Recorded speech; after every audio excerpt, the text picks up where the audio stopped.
everyone, welcome to today's episode on How to Real Estate, where we are going to talk about Zillow.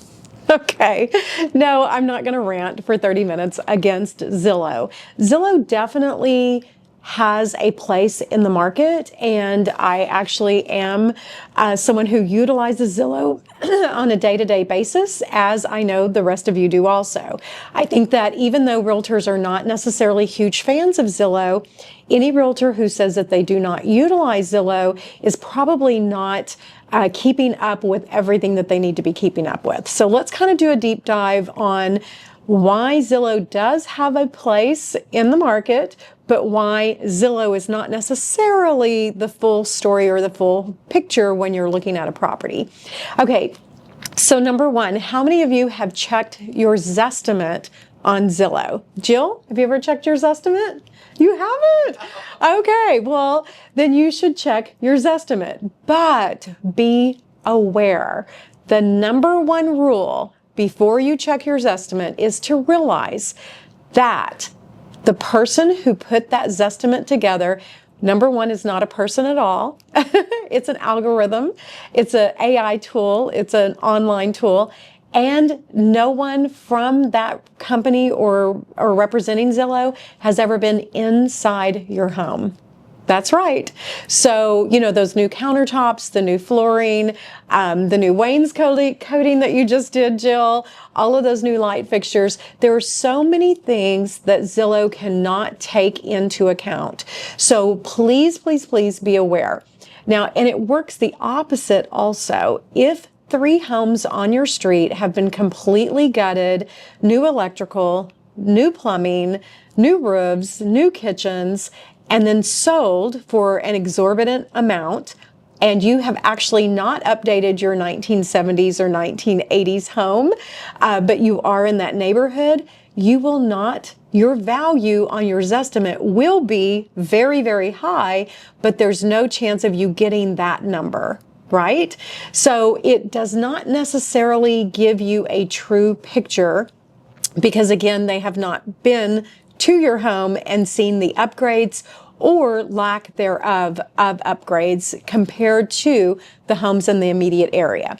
But let's talk about what Zillow does do and what they do really, really well. Okay?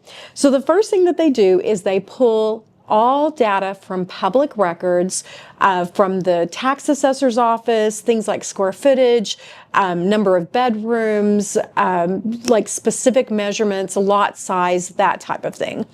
But here's where it can go wonky, is that if there was a transfer of paperwork and the back acre did not get transferred to the family trust, but the family still owns it, things like that, that a actual realtor would do a little bit more deep dive and be able to see, okay, well, this is the trust, but that is the actual family. So this is, they're selling a full acre rather than only a half acre. So there's certain parts of it that even though they're going in and sweeping and getting all of this information, there's certain parts of it that a computer would have no way to actually suss out and separate. One of the biggest issues that we see for Zillow is that at the end of the day, because they do pull everything within the market, if there was maybe an older mobile home down the street that got foreclosed on and then sold for cash for, say, $50,000, it will be pulled in and used in your Zestimate, but you are a 3-bedroom, 2-bath, 2-car garage, ranch style home that should easily be, you know, in the 260 range, but that mobile home, because it was grandfathered in and it was there and it was foreclosed and sold for $50,000, will be pulled in and lower your Zestimate. So these are the areas that Zillow can just not keep up with. But there's some things that you can do to utilize Zillow to the best of its purpose and for your purpose. The number one thing is to actually dig into your Zestimate. Understand what a Zestimate is. Now, it's kind of a cutesy little word, Zestimate. It basically plays off the word guesstimate. They're guessing. Okay, so you cannot take your Zestimate to the bank and know that that's the amount you're going to get. Now, some people say, I hear that the Zestimate is always too high, or I hear that the Zestimate is always too low. Now, what I have figured out over the last year and a half, guys, is that it's 50-50. And again, it's because they don't compare apples to apples. You may be compared to a home within a 1 mile radius that is nothing like your home. Maybe there is a mansion on 10 acres that sold, and it is within a mile range of your cute little starter home.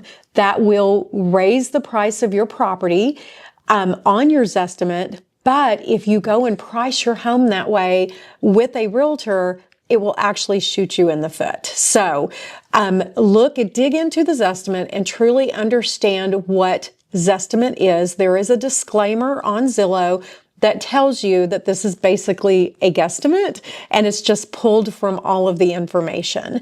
And then I think that again, we go back to the number one rule. Have they been in any of these homes? You could have a situation where a property sells for a very, very high amount, but there is a story behind it, and a local realtor would know, well, the reason that home sold for higher than anything else in the market is that, and then they explain the situation. And Zillow would have no way of knowing that. However, if you price your home based on that information, then you're going to be wasting a lot of market time, and you're going to help realtors sell other properties by utilizing yours as a bad comparison. So we do think that Zillow has some really wonderful data, and we do utilize that information, but it's so important as a seller to not get so caught up on the Zestimate that you either leave money on the table or you overshoot the value of your home, which then actually ends up kind of leaving money on the table because buyers will ignore a home that is overpriced.